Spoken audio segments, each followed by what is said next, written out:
Hello दोस्तों, grow with us में आपका एक बार फिर से स्वागत करता हूं और उम्मीद करता हूं कि आपकी ट्रेडिंग जर्नी जो है अच्छी चल रही होगी। आज हम बात कर लेते हैं इजराइल और ईरान के जो बीच में जो युद्ध छिड़ गया है उसके बारे में। आप जैसे स्क्रीन पे देख पा रहे होंगे, ये इंडी टीवी वर्ल्ड की एक न्यूज़ है। ठीक है, तो मिसाइल दागी गई हैं, इसराइल पर हमला किया गया है ईरान की तरफ से।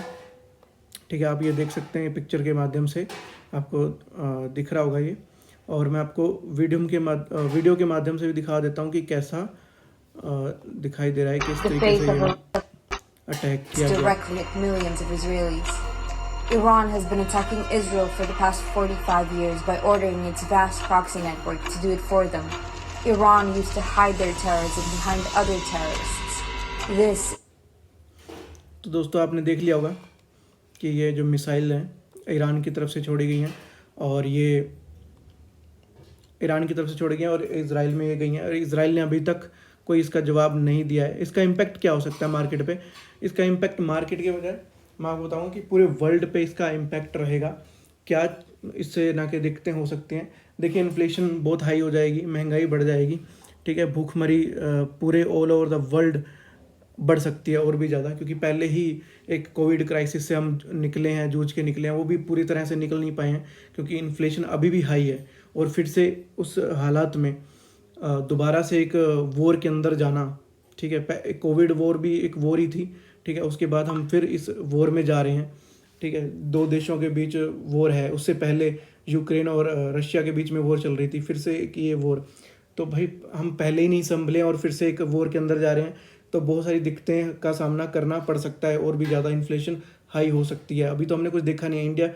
इंडिया में जो इन्फ्लेशन दिखा रहे हैं, ठीक है, इस टाइम पे जो आपको डेटा दिख रहा होगा उसमें कुछ नहीं है कि हाँ भी हमारे को कोई ज़्यादा फर्क नहीं पड़ा है। लेकिन एक्चुअल में अगर आप आसपास अपने देखेंगे तो महंगाई कितनी बढ़ी है आपको भी पता लग रहा होगा।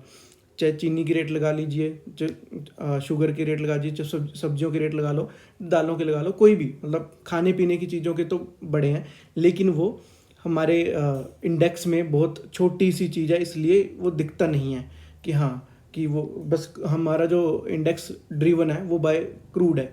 अगर क्रूड ज़्यादा महंगा हो जाएगा तो वो दिखेगा कि हाँ इन्फ्लेशन हाई है, अगर वो सस्ता हो गया तो दिखेगा कि नहीं है। ठीक है, तो अभी क्रूड मेनली हाई पे ही ट्रेड कर रहा है। ठीक है, और गोल्ड भी ऊपर जा रहा है और सिल्वर भी ऊपर जा रहा है। तो जो दोस्तों बात यह कि जब वॉर जैसा सिचुएशन होता है या बॉर्डर पे कोई टेंशन बढ़ती है तो उस टाइम पे गोल्ड का जो प्राइस है बहुत ज़्यादा इंक्रीज होने लगता है, क्योंकि लोग उस टाइम पे सेफ इन्वेस्टमेंट की तरफ भागते हैं। इक्विटीज मार्केट से पैसा निकाल के गोल्ड में इन्वेस्ट करना उस टाइम पे ज़्यादा सेफ समझते हैं। ठीक है, वो गोल्ड एसेट एक सेफ एसेट माना जाता है पूरे ऑल ओवर द वर्ल्ड। ठीक है, तो पहले ही शो कर रहा था गोल्ड इतना क्यों बूस्ट हो रहा था, क्यों इतना ना कि बढ़ रहा था, क्यों क्रूड बढ़ रहा था। तो कहीं ना कहीं एक साइन जरूर दे रहे थे ये चीज़ें।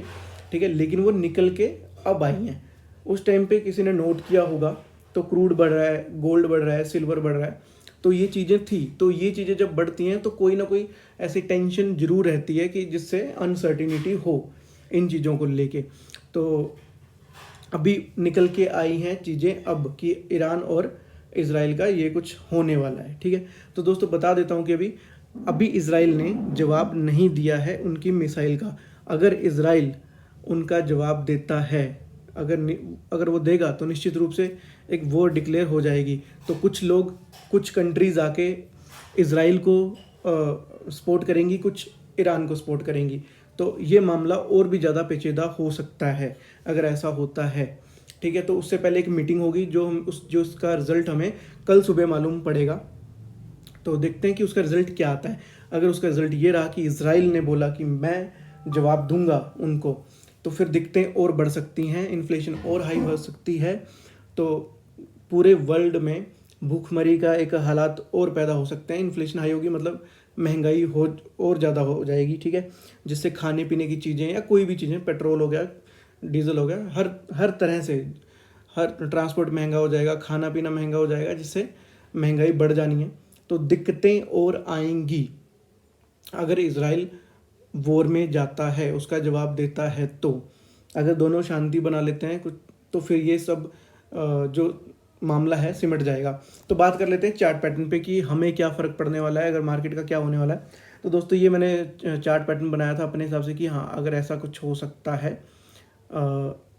कि मार्केट यहाँ पे अगर फ्लैट ओपन होता है तो यहाँ तक जाके फिर से सेलिंग आ सकती है, लेकिन मार्केट ओपन ही कुछ 360 के अराउंड होगा।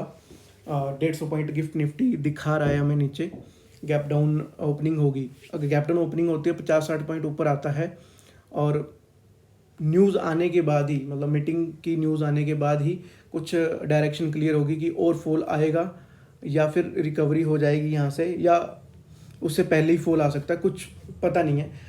तो जिन लोगों का इन्वेस्टमेंट है इस टाइम पे पोर्टफोलियो में, उनको घबराने की ज़रूरत है। तो मैं बता देता हूँ दोस्तों, अगर आपका विज़न बहुत लंबा है, 5-10 साल का अगर आपने इन्वेस्टमेंट ही करनी थी, ठीक है, तो उसका ना कि 5-10 साल में देखना है, तो उनको घबराने की कोई ज़रूरत नहीं है, क्योंकि उनका जो डायरेक्शन क्लियर है, उनकी 5-10 साल उनके पास हैं आराम से, ठीक है। वो क्या कर सकते हैं, अगर मार्केट गिरता है तो बाय द डिप कर सकते हैं, क्योंकि ऐसी चीज़ों से जब मार्केट नीचे जाता है तो अच्छा मौका बनता है अपनी गाड़ी में स्टॉक भरने का, ठीक है। तो आप दोस्तों देख सकते हैं कि आपको क्या करना है। हाँ, जो लोग ट्रेडिंग करते हैं, जो थोड़े टाइम के लिए आते हैं फिर चले जाते हैं, तो उनके लिए थोड़ी दिक्कत वाली बात हो गई है ये, ठीक है। तो दोस्तों ये थी आज की वीडियो, आपको कैसी लगी ये बता दीजिएगा, और चैनल पे नए हैं तो सब्सक्राइब करके जाइएगा, लाइक शेयर कर दीजिएगा, ठीक है, ताकि मेरे को भी एक मोटिवेशन मिलता रहे, मैं इस तरह की इन्फॉर्मेशनल जो वीडियोज़ हैं आपके सामने लाता रहूँ। तो मिलते हैं दोस्तों अगली वीडियो में।